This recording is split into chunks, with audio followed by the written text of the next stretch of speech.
Hello, good evening. How are you today? This is Tunde Disu and Dr. Daniel Imoideme once again on Become a Better Man. I want to start by saying thank you for those that have been with us throughout this season that we have been looking at this very special area of reproductive medicine. And on behalf of all of you too, I want to say thank you to Dr. Imoideme, who has taken his time to take us through this journey. And we were talking just before we came on air just now, and I was asking him, how far are we down the road? And he said, the journey has not started. So there is still so much that can be covered in this area. But also I want to welcome those of you that are joining us for the first time. You are in the right place at the right time, because what we're going to be looking at today is the follow-on from last week's program. Remember, last week we started looking at infertility treatment. What are the choices and what are the options that are available to you, and the educational aspect for you to know what to ask, to talk about, to discuss with your doctor. But more than that, the educational part of you understanding yourself, understanding your body, how your body works, your menstrual cycle, the need for the man to abstain for a certain period of time so that the quality of the specimen that he will produce will also be good. And so many other things that were covered last week. We also looked into some of specific questions that people were asking, and Dr. Imoideme did a wonderful job just going through each of those questions one by one. Well, we are back again today, and guess what? We're going back to that same topic, the treatment of infertility. What are the options? What are the choices that you have as a couple or as an individual when it comes to infertility treatment? Also, Dr. Imoideme will be happy to answer as many questions as you have. The place to send your questions to is the same email address, theadmirals@yahoo.com. Or you can put your question on the online as the program is going on. We'll do our best to capture them and then give them to Dr. Imoideme to attend to. Well, this platform has been a blessing to a lot of people. Judging from the testimonies and the feedbacks and the comments and the appreciation that a lot of people have been showing, I know that it has been a blessing, because I, as a person, have been blessed just sitting down and listening to some of the things that have been said on this platform. And that is why I'm encouraging you that if it has been a blessing to you, don't keep it to yourself. Share it with others. So let me, from the onset, indulge you that as you join, please go ahead and share this program tonight. Without further ado, I am going to turn the program over to Dr. Imoideme so that we can start in earnest. Once again, thank you for joining us. Sir, over to you, sir. Good evening, everybody, and welcome back to the program. And thank you for sparing time from your busy day and tired. I think most people get tired by this time of the day. I do, but I'm happy to be able to interact with you. I do hope that what we've done so far has been of some use to you or somebody you know. And what we will be doing today, again, like I just said to the pastor, what we've done so far is scratching the surface. Each of the things we discussed during these processes can be expanded on for hours and hours, providing more and more knowledge. But again, you're not trying to get a degree in infertility practice and all that stuff and so on. No. Today, what we'll be doing is continue with what we started last week, which was treatment options. What are the options? Last week we dealt with the more simple and what I call the civilized part of treatment, which are less invasive, less expensive, and perhaps gives a reasonable chance of success following those treatment options. But today, I want us to look at what everybody, when they hear about infertility, the first thing that goes to their mind is, oh, IVF. IVF means in vitro fertilization. That is, fertilizing the egg outside of the body with sperms. So that's what we will be looking at. And basically, we refer to it under the general heading when you hear somebody say assisted conception treatment. It means, assisting the couple to arrive at a point where now the pregnancy has been established. I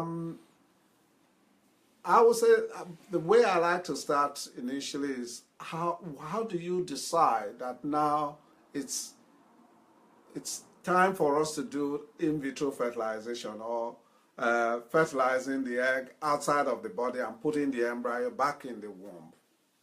How do you decide who qualifies, and how do you advise a couple, I think this is where you should be going, rather than going in the other direction or any of the other simpler treatment options that we discussed last week? I have a few lists of the sort of very clear-cut, indications for in vitro fertilization. One would be, for example, the woman's tubes are blocked or damaged. That means there's no way that the egg and the sperm can meet. That, in fact, was the first and only reason that IVF was created. It was designed mainly for women whose tubes were blocked.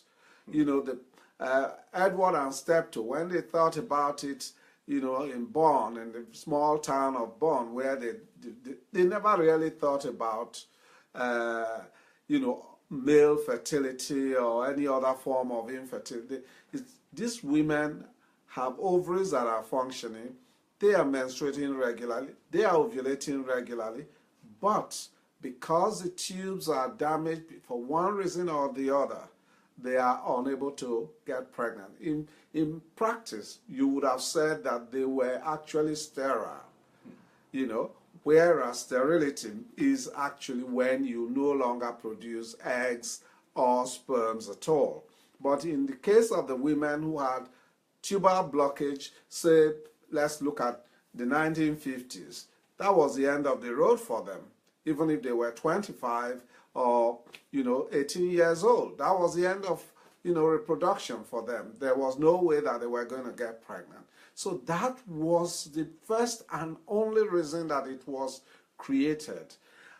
It was, even if up to the 1980s, somewhere, mid-80s, I would say 70% of what we used it for was for that purpose. Then we extended it to people who had unexplained infertility. You investigated them, you did all the artificial insemination, the ovarian stimulation, the timing of intercourse, and nothing is happening. And then you say, okay, look, let's try this treatment. Then there are those who had problems with ovulation, where, for example, you're trying to stimulate their ovary, there's either they respond excessively or too little, and therefore, each time they are beginning to get frustrated because you're canceling their cycle of treatment month after month. Therefore, they decide, look, we want to go for the test tube baby treatment, and where we can have the eggs collected and fertilized outside, and you can control how many embryos go into the womb. Male infertility is a very strong indication now. As late as 1985, in fact, up to 1988, If a man came to my clinic and had a sperm count of less than 5 million, I would say, sorry, there's nothing that we can do for you. You know, but today that is totally different. 5 million is a huge bonus today in today's practice. So male infertility is one very strong indication for advising a couple to go for in vitro fertilization. The failure of the simpler forms of treatment, as I said earlier on, is another one. And then there is the aspect of egg donation, sperm donation, that requires some assisted form of reproduction in most time, you know, collecting the eggs and fertilizing those eggs or giving those eggs to somebody else who needs them and all that stuff. Embryo donation is something that is derived from IVF, that eggs and sperm can be fertilized, egg can be fertilized by sperm, an embryo generated, and that embryo donated to somebody else, you know, who needs it. When, for example, the couple who actually created that embryo decide we've had enough, maybe they were lucky, they were successes of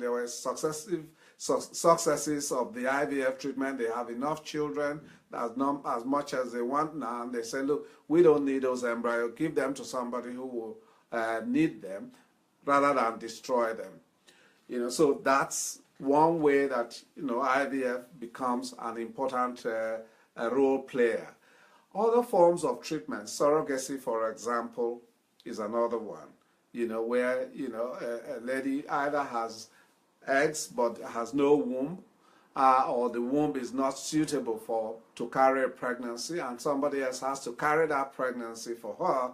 Then you have to collect those eggs. Of course, you go through the processes that IVF requires, which we will run through in a moment. So you can see all the various indications. There are a lot more indications, but these are the major areas that we look at, you know, when we are saying that we're going to advise a couple to go ahead and have in vitro fertilization. In vitro fertilization can be in two forms. You know, fertilizing the egg outside of the body in two forms. You can have what we call the routine in vitro fertilization. Routine, where we are just adding sperm to the egg. We collect the eggs, bring them out, and wash the sperms in the lab. Get each egg, we add about 100,000 sperms to each egg to make sure that we give that egg a good chance of being fertilized. So you just add sperm to them and you go away, put them in the incubator, and you go away, and tomorrow you come back and examine that egg to see if it has been fertilized. So it's the sperm and the egg interacting between themselves as would have been in the body. And most people will argue, most patients, when they discuss that with me, for example, they say, well, at least that allows the sperm and the egg to interact, and a selection process goes on, which allows either the egg or the sperm to get the best sperm to get into the egg. There is the other form of in vitro fertilization, where, for example, there are very few sperms. I've just said for routine IVF, you need about minimum 50,000, but optimally 100,000 sperms per egg to inseminate each egg. So if you were to get 10 eggs, you multiply 100,000 by 10. So that's the number of sperms you will require to try and fertilize those eggs. Because not all the eggs will fertilize, either because of a sperm problem or because the egg itself is not good enough to be fertilized. So you want to maximize your chances of fertilization happening. Therefore, you put enough sperms in there, but you don't add too many. Otherwise, you have what we call polyspermia, more than one sperm going into the egg, in which case that embryo that is generated is genetically abnormal because it's carrying an extra batch of Y chromosome. Okay? So The other bit, the other aspect of IVF is where the sperm count is so low. We said a while ago, 5 million sperm, we would have turned them away in 1985, 88, maybe, tell them that we couldn't do much for them. But now, if there are 100 sperms in the sample, that's enough. If there are no sperms at all, but we can recover a few sperms from the testicle, either by needle aspiration or by opening the testicle and getting a sample of the testicle and looking at it under the microscope and recovering very few sperm. All we need is as many sperms as we have eggs recovered from the lady. Okay? And then what do we then do? We inject the sperm into the egg, one sperm individually into a single egg. So, by doing that, you are no longer given that chance of selection. That's the way most patients see that, oh, well, you are now doing the selection. How do you know that you are taking the best sperm? I don't know that I'm taking the best sperm. What I can see is that I look at that sperm, it's nicely shaped, it has everything that I'm looking for in terms of structure. That's all we can say. It has everything that I'm looking for. I pick it and I inject it into the egg. And I wait till tomorrow to come back and look at it and say, yes, it has fertilized, or no, it has not fertilized. Okay? So that's one other intracytoplasmic injection. Can be used for male factor problem.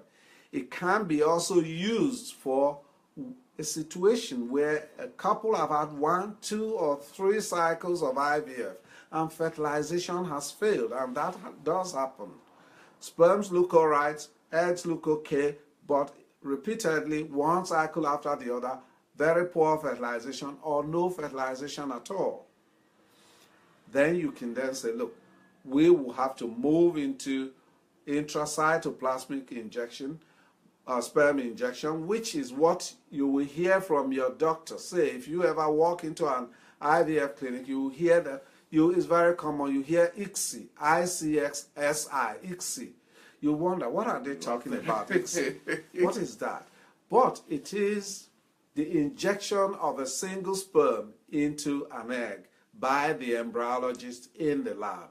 So previous failed fertilization will help a sperm into an egg just in case there was some problem with the egg, with the sperm penetrating the shell, the covering of the egg, which we call the zona pellucida. It's a membrane. It's not actually a shell, but it's representative of the shell in an egg as we know it. The other reason why you might want to do intracytoplasmic injection is where, for example, you want to do genetic testing on the egg itself. There is a special structure that we remove from the egg. It's called the polar body. It actually contains, because an egg before it gets to be mature, contains the same number of chromosomes as every other cell in the body, a duplex of chromosomes.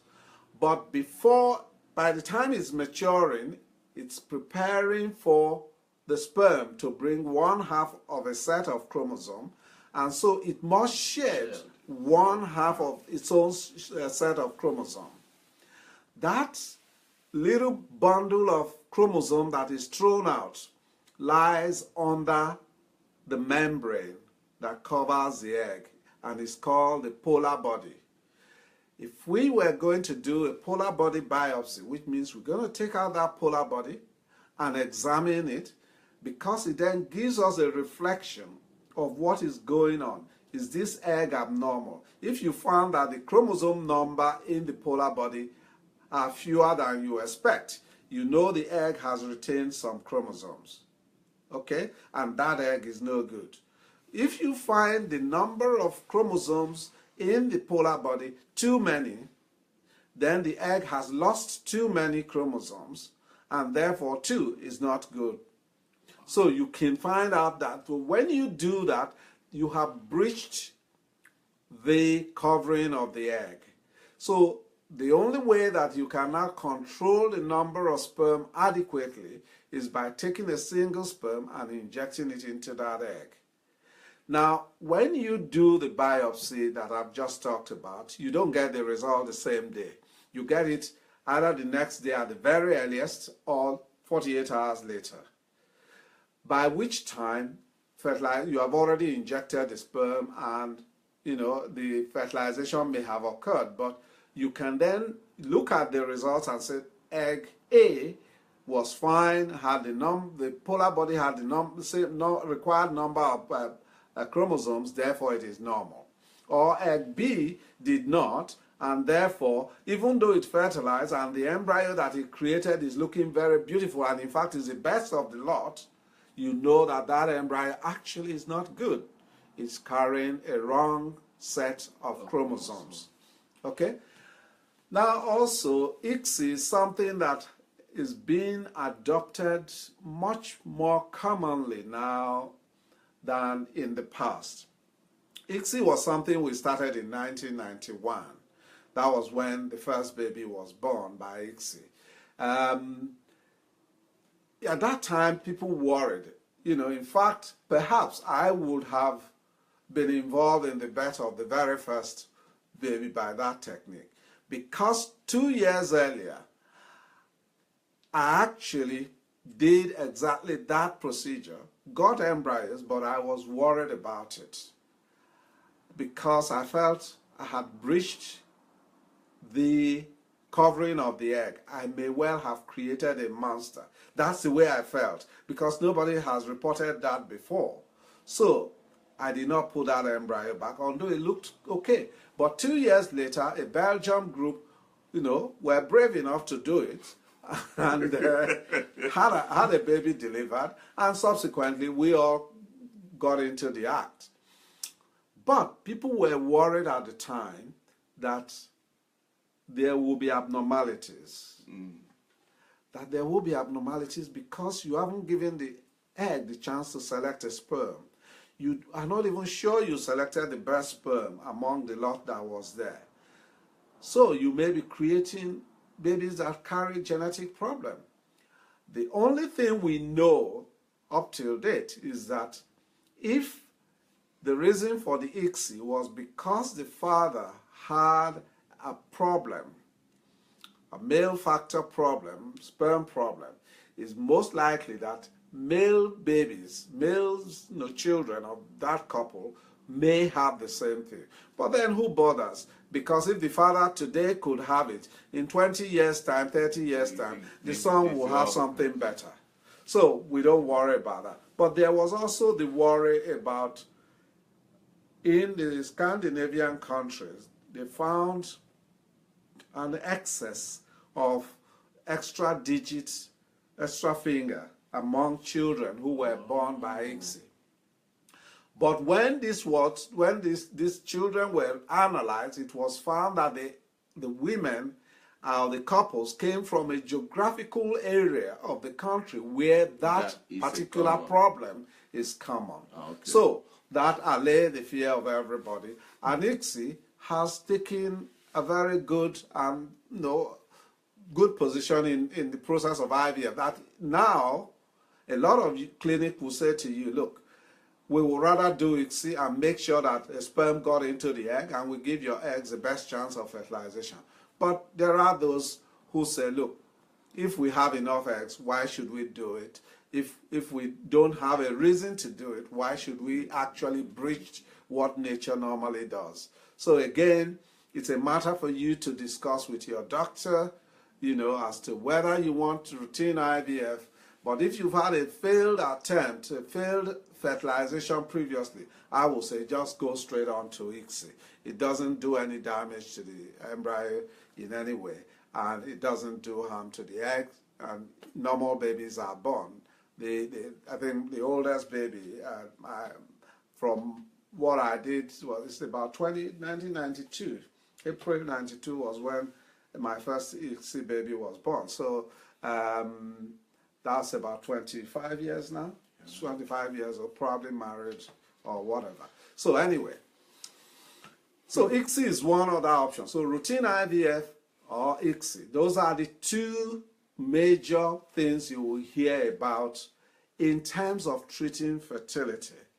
Now, there are other aspects, modalities of assisted conception procedures that you will come across. One will be testicular sperm extraction. That is where the male, has sperm extracted from the testicle, either because they are producing sperm but the passage is blocked, or did not get produced during when they were in the womb, and so there's no track for the sperm to come out, so the sperm can be recovered from the testicle. Or the male just out of no obvious reason has a problem, has very few sperms. We can go into the testicle either with a needle or with or open operation and get enough tissue and recover sperm. And when you do that, you also, now we can freeze sperms.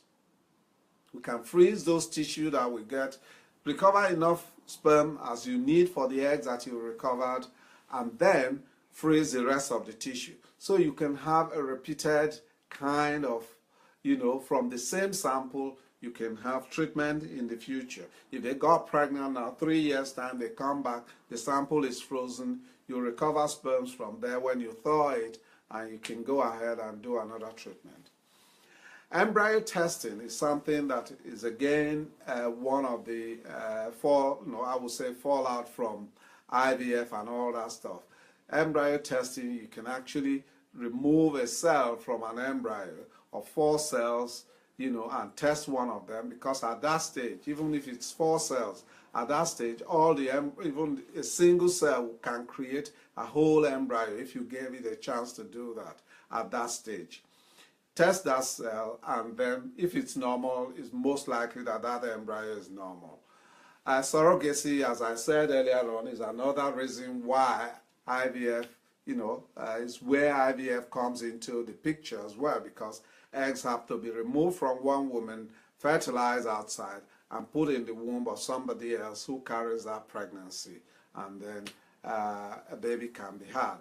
Egg donation, where, for example, a woman, for some reason, either because of cancer and had radiation treatment or chemotherapy, and therefore all the eggs, her ovaries have stopped functioning, or for a woman who goes into premature menopause, but still wants to have a baby, and a sister wants to donate, or a cousin or whatever wants to donate eggs to her. That's the way it started initially, that a member of the family wants to give eggs, so it's still the same genetic material that is carried. But now you do have egg banks everywhere. You do have egg banks. There are women who just come in and have their eggs donated. Anybody who wants eggs can have them. They come into the fertility center, and they go through the normal preparatory procedure, pay the normal fee, and then they go through thawing of the egg, fertilizing it with either her partner's sperm, or if her partner has a problem, sperms that are donated, and then the embryo can go into her womb. Sperm donation is another one that is a reason why IVF can be done. Most people will say, well, if I'm using donor sperm, I'm likely to get a better success rate with my wife getting pregnant if I did IVF with those sperm rather than do artificial insemination, where you don't know, did the egg and the sperm meet? Was it a good egg? Did it fertilize? Was there a good embryo at all? So you want to be certain of where and how far you went in order to be able to say, yes, we were successful up to this point, or yes, we were successful all the way through. So these are, areas that IVF, treatment of infertility, has expanded into and giving opportunities, widening the opportunities for people who want to have children, depending on their beliefs and their own conviction in life. Now, when you are going for IVF, I keep talking about eggs. Eggs don't just come out of of the body on their own. If you remember, if you recall some of the talk we had before, when we talked about AMH, we said that the ovary releases a number of eggs each month. Some women release up to 100 or more each month, but only one gets to mature. Wow. The others will die off. Okay? And if you remember what we said about a baby at this 3 to 5 months of pregnancy in her mother's womb, having anything between 3 and 5 million eggs in her ovary, and that by the time that she's born, she has perhaps about 500,000 eggs or thereabout, and she's lost all the rest. The same thing continues to happen, as the women, get on in life. They release a number of eggs each month, and only one gets to mature. The others die off. Now, if you're going to do IVF, you want to improve the chance of pregnancy happening. Therefore, you want not just one egg, because one egg will be a bit of a dicey kind of situation, unless you are limited by the ovarian reserve, if the lady hasn't got much reserve. But generally, we want to stimulate the ovary. Stimulating the ovary means encouraging some of the eggs that could have died off to continue to grow. So they carry on and grow. Not all the eggs that are released have the potential to continue to grow. But by using certain medication, injectable medications that we call gonadotropin, you will hear about FSH, you will hear about HMG, when you go to your doctor, you hear all those sort of, jargon. And they'll be explained to you how you will use them. They are actually hormones which a woman normally has in her system. All we are doing is adding a little bit more to grow more than one egg, because the body wants to control everything to make sure that the hormone release internally only allows one at a time, so the woman doesn't get burdened with so many babies at a time each time. So, when we want to do IVF, we want to stimulate the ovaries to produce enough sufficient egg for us to go through the treatment to have a good chance of pregnancy.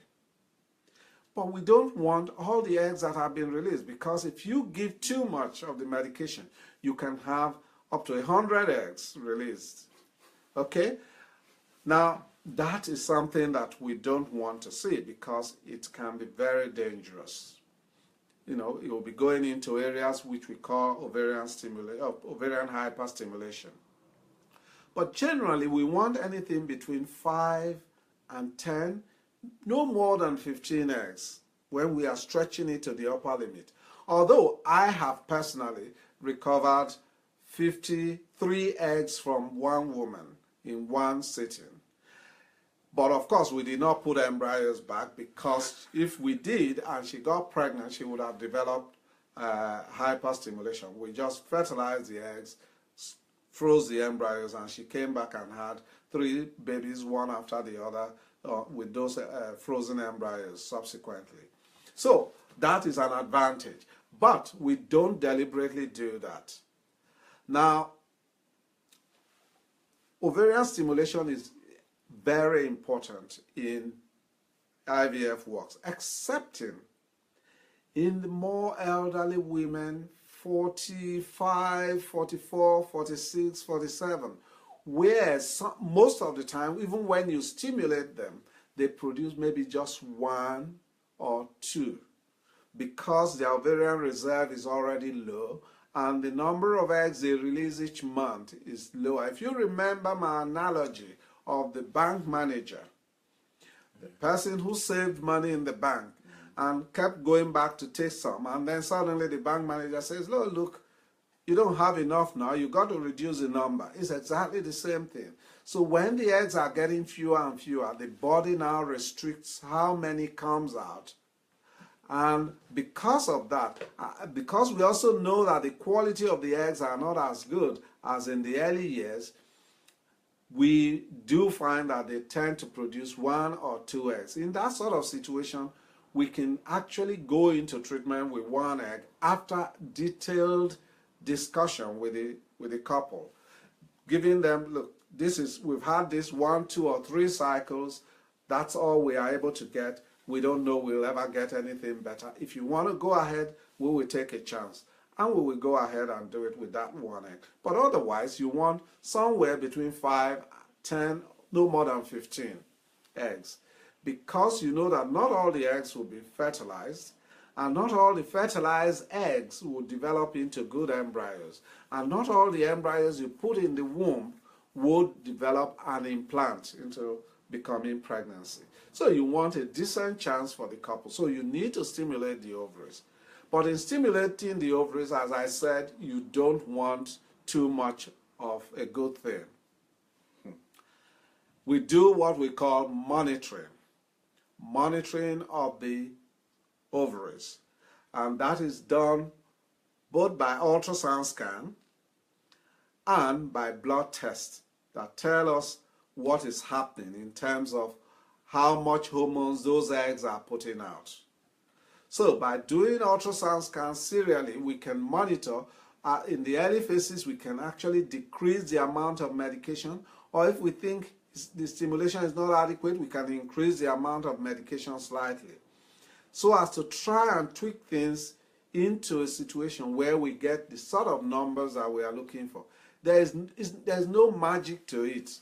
It's something you keep trying. For some people, for example, those who have polycystic ovary, the ones who can be very difficult to stimulate, sometimes they either respond excessively, or they don't respond at all, or they respond inadequately. So sometimes it can be difficult. So monitoring helps you to know, how is the lady doing? Are we in the right path? Are we doing it excessively or too little? Should we cancel the cycle if we think that we are going into ovarian hyperstimulation? That can put the woman's life at risk. Then the next thing that will happen. Dad, yes. Before we go into the next thing, guys, we've covered a lot in the last almost 40 minutes. Already? Yes, sir.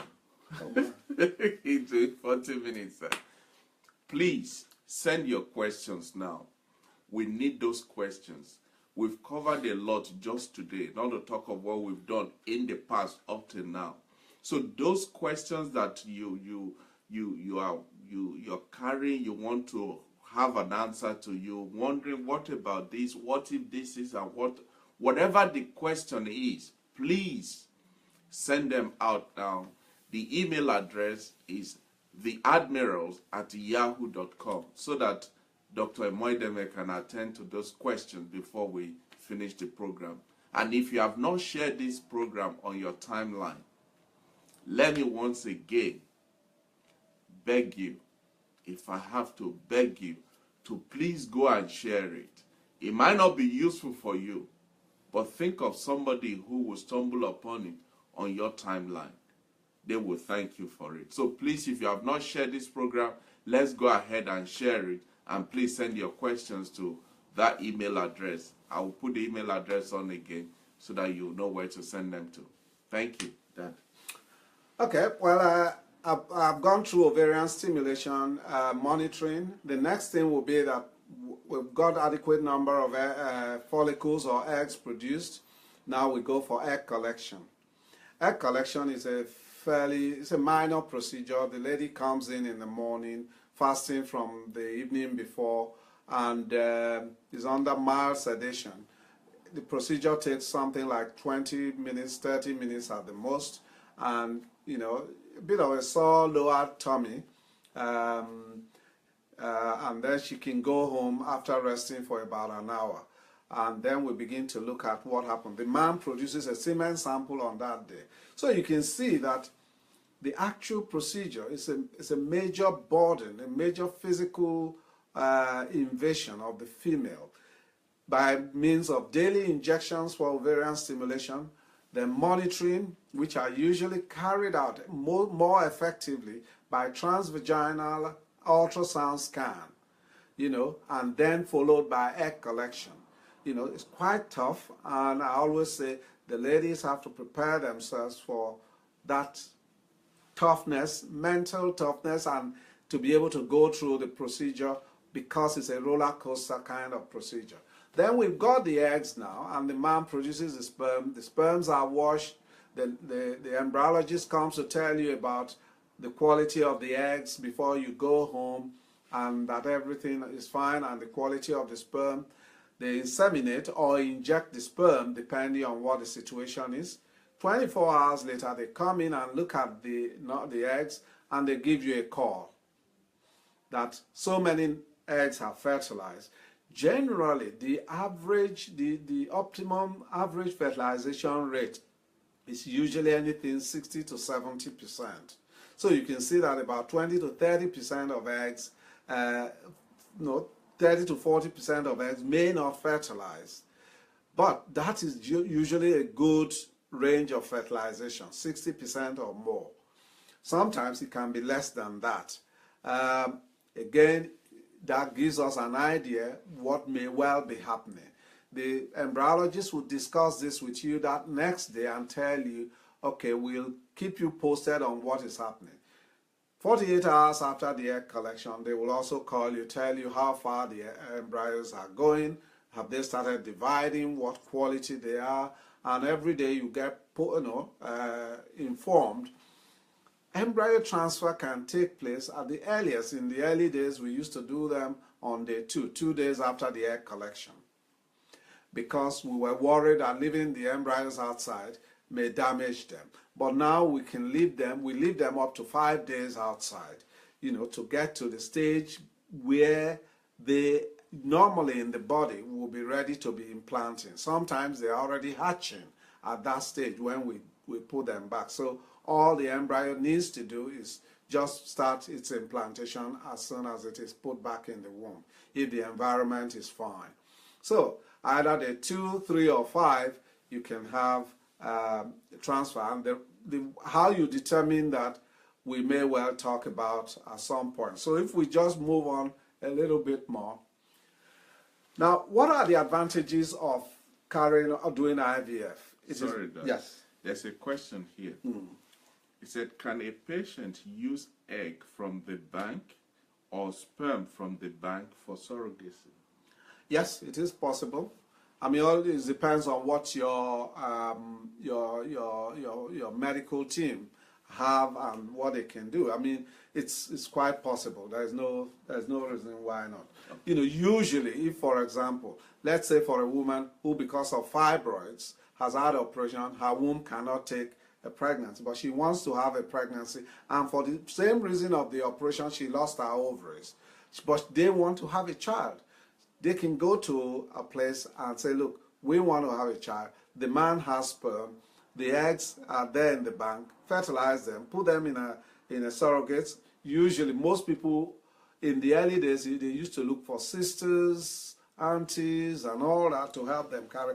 I remember the very first surrogate pregnancy in the world in South Africa was in 1985, and it was a mother-daughter kind of situation.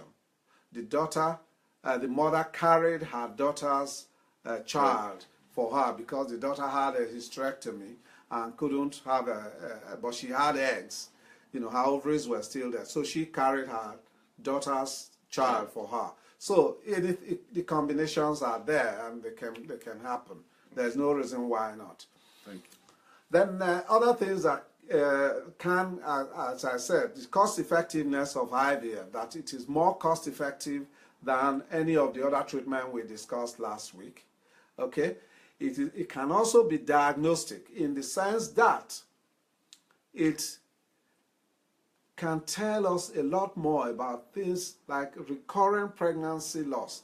For example, a couple are getting pregnant, they have a pregnancy, the wife loses the pregnancy again and again and again.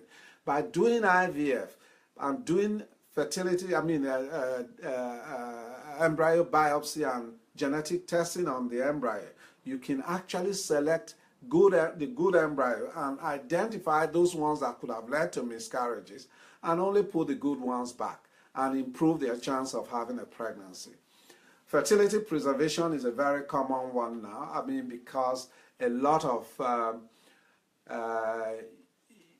women are career-oriented, and they want to achieve certain stage in life before they start having babies, or they get married and say, look, we are not ready to have a baby yet because we don't have a house, we don't have that, we don't have that. Let us now. A lot of young women go on and preserve their fertility by freezing their eggs for the future.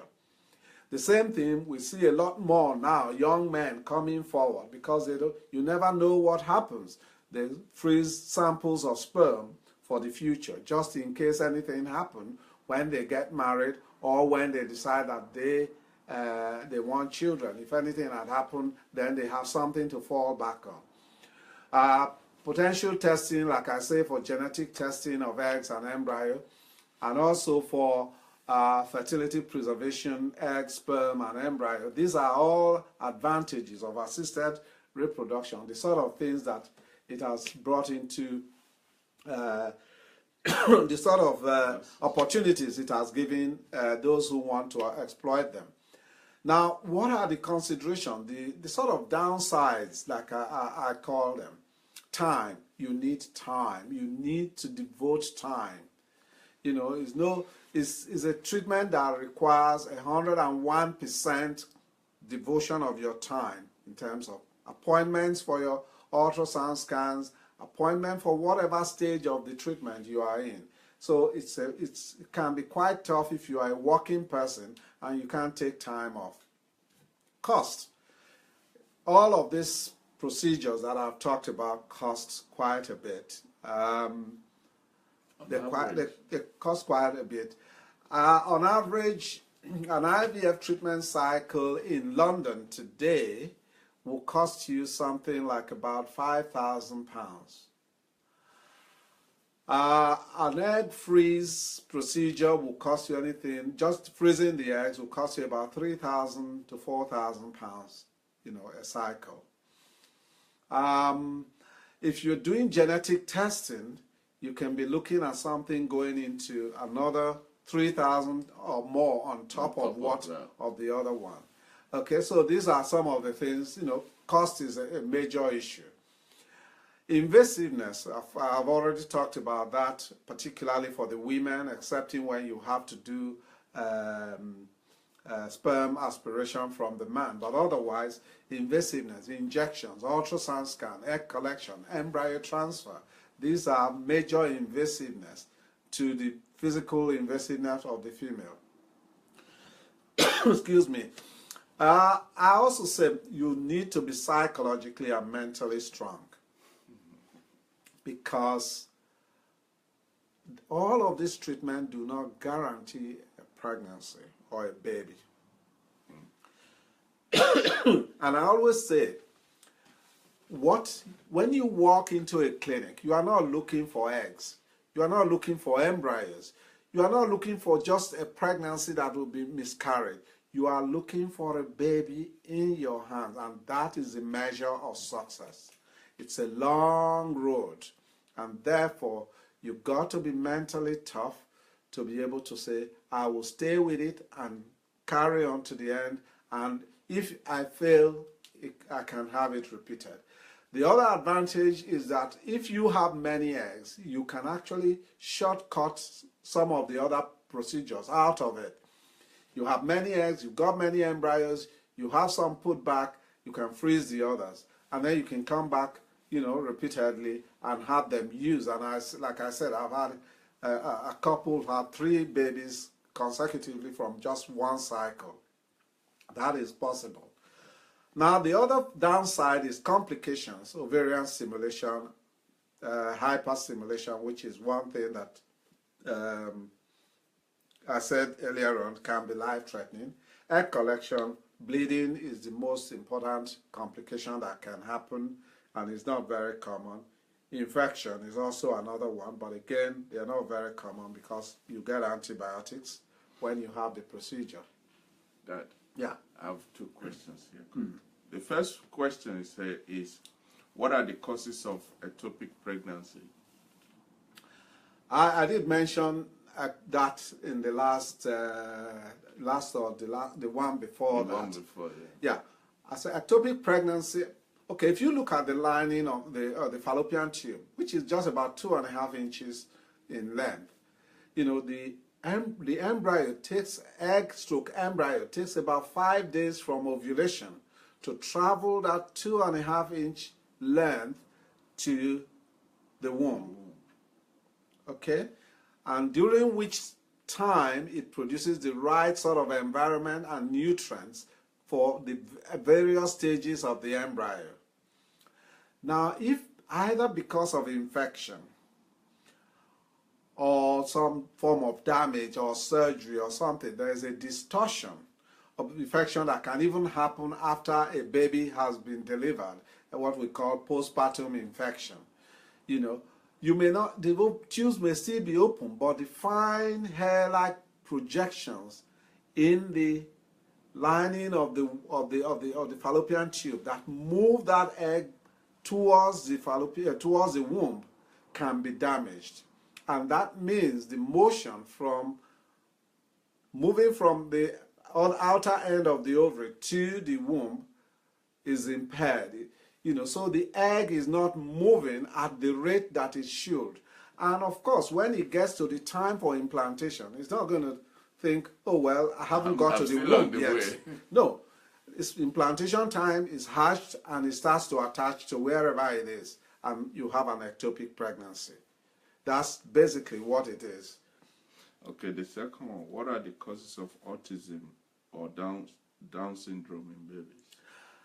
Autism, you know, is a very, very amorphous kind of, you know, there are so many things you hear these days about, people talk about autism and all that stuff. There is no clear-cut, direct link between autism and a particular IVF procedure. But, you know, what he says between autism and Down syndrome. But Down syndrome is a very specific, you know, problem, which lies between chromosome 17, 18, and 21. That is where there is an extra chromosome. You know, like if you remember, I talked about the egg developing and shedding half of its chromosome. If there is a disturbance in that process at the time that it is happening, and then the egg retains an extra chromosome, then a problem starts. If it's affecting, say, chromosome 17, 18, and 21, then you are more likely to have one form of the Down syndromes and so on. So it's a genetic problem where the number of chromosomes, specific chromosomes, usually more commonly 17, 18, and 21, are the ones that give rise to Down syndrome. So there is a genetic problem, and there's not much you can do about it because it's something that has happened in the body. But by doing polar body biopsy, remember I did say the little package of under the membrane of the egg? Yeah. By doing that, you can identify eggs that are, if they fertilize, leads to embryos that will give rise to Down syndrome. Yeah. So then, the drug usage, you know, that the drugs that are used for ovulation induction, FSH, you know, HMG, human menopausal gonadotrophin, they are hormones that the body produces normally. Usually, they actually synthesize from the urine of menopausal women because they actually produce huge amount of those hormones. So nuns and so on, you know, in the seminaries and in the Vatican, for example, used to produce a huge amount of all the urine from nuns who produce the urine, and then they supply to the company who produce the various drugs. But now they're beginning to do it in a more refined way with all the new technology that's available. So the administration, the drugs themselves are expensive. They are effective, very effective. Administration is by injection, and the risk of the medication is ovarian hyperstimulation. But as I said, the drugs are effective, but not all the time do we get the adequate response we want. In about 10 to 20% of situations, response is poor, and we have to cancel and say, look, it's not adequate, and therefore you come back after 1 month or so of rest. Because we don't like to stimulate one cycle after the other. It's inappropriate. Although you can do it, then you can create ovarian cysts that can then delay the whole process. The sort of causes of poor response will be obesity, excessive weight, age-related, where women above the age of 40 tend to perform more poorly. Women who have poor ovarian reserve, even if they're younger, low AMH, and therefore poor ovarian reserve, and polycystic ovarian disease. Those women whom I said last week have periods maybe once in 3 months, once in 8 weeks, once a year, and all that. But they do have eggs in their ovary, but they are not ovulating. Those eggs are not maturing. Those sort of people tend to be very difficult to stimulate. Either they respond very well or excessively, or they don't respond at all. So these can be the reason for poor response. So that's another question here. Yeah. I don't know if this is related to. Somebody's asking, why do we have so many cases of cancer among black people as well these days? It will depend on. It's a big and long story. Well, if we look at the statistics, it's not just the black people. I mean, I get frightened myself because the statistics here in the UK is that 1 in 3 of us within now and 2025, 1 in 3 of us are going to die of cancer. And by 2050, I think it was 1 in 3, which was 33%. 1 in about, I think it's about 40% of us. The new statistics from WHO, it's much higher. It's more frightening. Almost 1 out of 2. Yeah, because of our lifestyle, our diet, our environment. In fact, I don't think that we have. There are certain cancers that are common in our area that are related to viruses and all that stuff. But in general, the Western Hemisphere, the Northern Hemisphere, has the higher cancer rate. In the recent WHO, I think it's about 2 months ago, WHO released, and the World Cancer Research Fund, which I subscribe to, and I get all their communications and all that. It's frightening that the Western world has a huge 11. The top 11 cancers affect the people of this area. Yes, when we come here, of course, we change our environment, we change our diet, we change our lifestyle. So we begin to develop those cancers, in addition to those that are developed in our own environment, those that are also developed by the people here. There are a few cancers like bowel cancers, yes, stomach cancer, yes, those ones are said to be common. Liver cancer related to hepatitis and cirrhosis and all that stuff that can happen, which is common in our environment. And there are a few other viruses that can be associated with cancers, which are common in our area. But otherwise, it's not anything. The sort of thing that people worry about is things like high blood pressure and stroke. We have a very high tendency to high blood pressure as blacks, and there's still a lot of information going on, a lot of research going on in that direction. And we could go on for another day on that one. But anyway, yeah. Any other question? Yes, sir. Can a woman with alpha thalassemia trait pass it to her unborn baby? Well, it's a genetic condition. It depends also on on the husband, because the way genetics works is that if both husband and wife have the disease, then 1 out of 4 of their children will have the disease, full-blown disease. 2 out of the 4 will be carriers, and 1 of the 4 will be perfectly normal. That's the way genetics works. So if it's just the lady alone, then it's not likely. But again, that the child might be a carrier. You might just say, okay, look, can we actually do genetic testing to find out if this is something that we can pass on? If my husband has, for example, if the husband is a carrier, in which case he doesn't exhibit the condition, but then can pass it on to the next generation, and the wife who actually has the condition can then, augment that, and the child ends up with a, yeah. So this is the thing. It's a mathematical combination of, yes, it's possible. And you can have generations skipped. And that's the funny thing about genetics.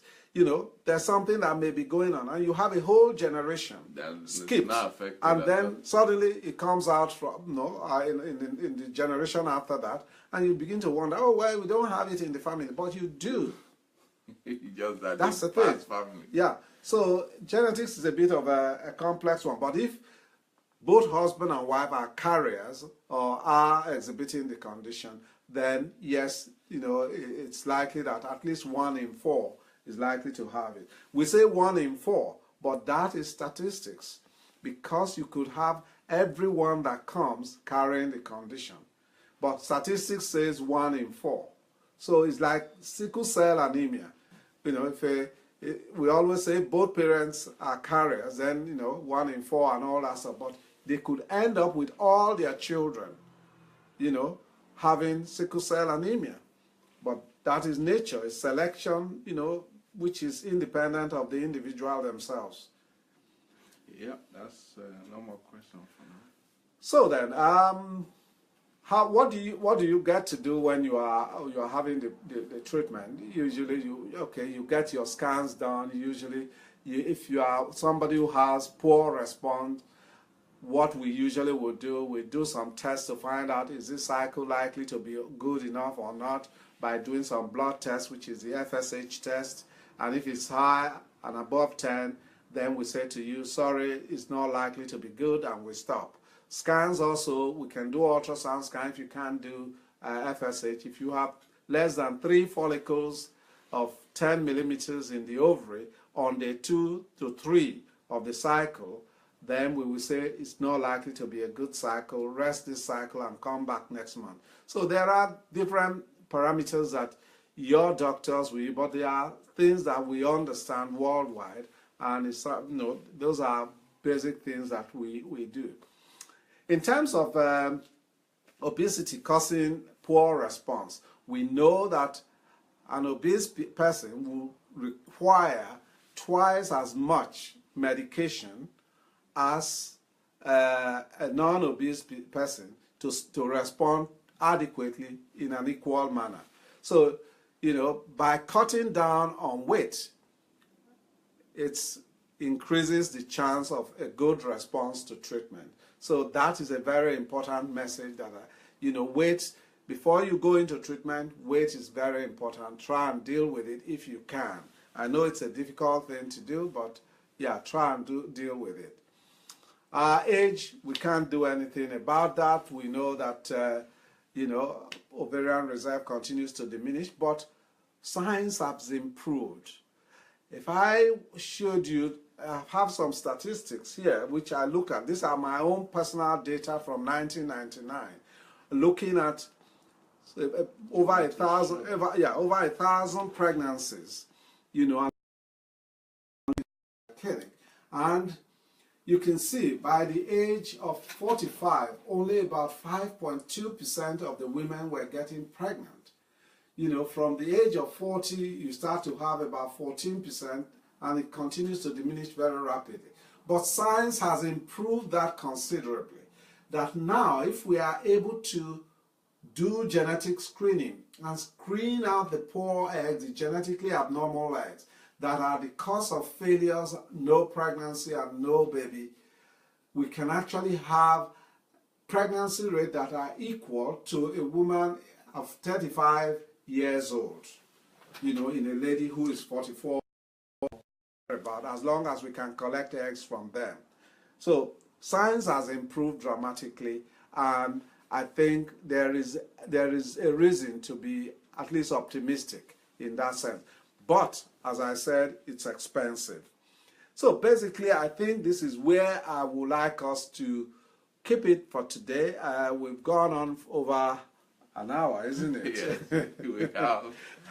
And I would like to entertain questions. If you don't have the questions, send them in, and we can find a way to answer them either individually or at some point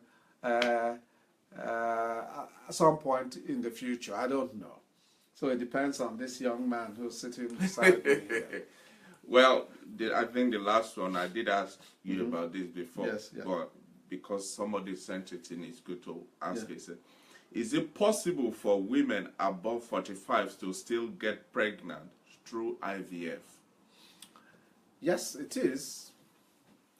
It is possible. I mean, even until a woman stops menstruating, which indicates that she stopped ovulating, and that means she's not releasing any egg, she can get pregnant, even spontaneously on her own.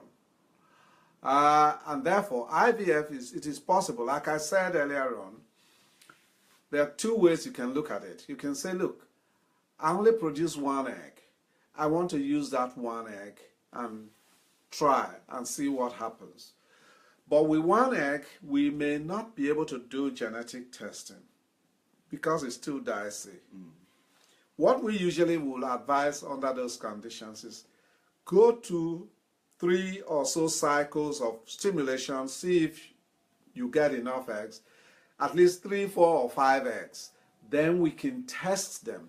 And even if at least we find 1 or 2 of those normal, then we can say, look, you do now have a chance of getting pregnant because we know there are 2 eggs there that are good. We can fertilize them and then see how they develop and put the embryos in your womb. And then, yes, there's a chance pregnancy can happen. But let me warn at the same time that you could have in those 3 cycles 10 eggs collected, and all 10 of them are genetically abnormal.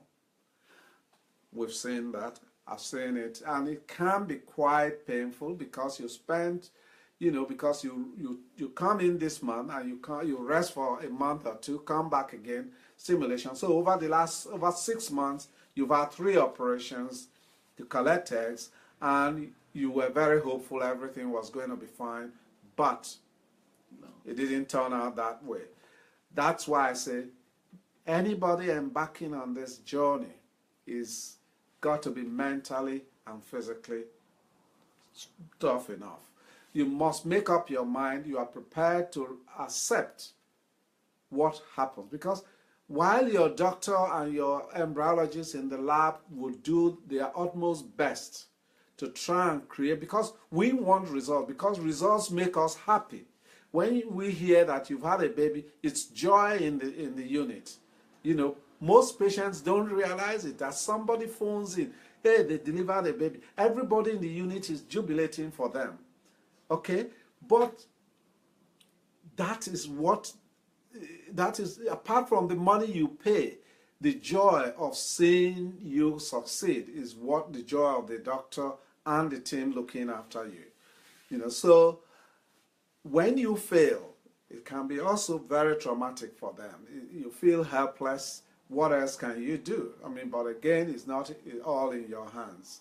So it is possible for even a 49-year-old to get pregnant, for a 50-year-old to get pregnant with her own eggs, but the chances are so much less.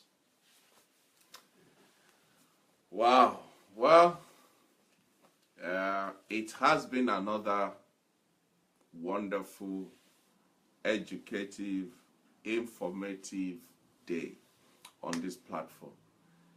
Today has just been, like we set up from the beginning, a day to hear what are my chances, what are the options available to me, because ultimately, in most cases, it's not because we don't want to do this thing. It's not because we don't even have the means to do them. It's not because we don't have the emotional strength or the psychological strength. It's just because we don't even know what our options are, what our choices are, where can we go. Okay, I have this issue. Would that affect this? Okay, I've got that situation. What effect would...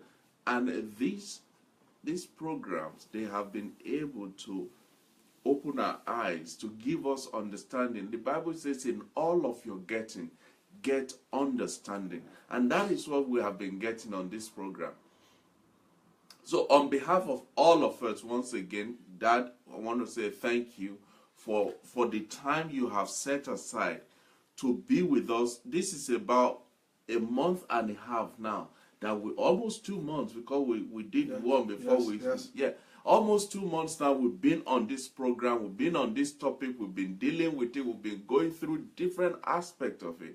And sir, I am honored that of all the places that this could have been going on, it is on this platform of Become a Better Man.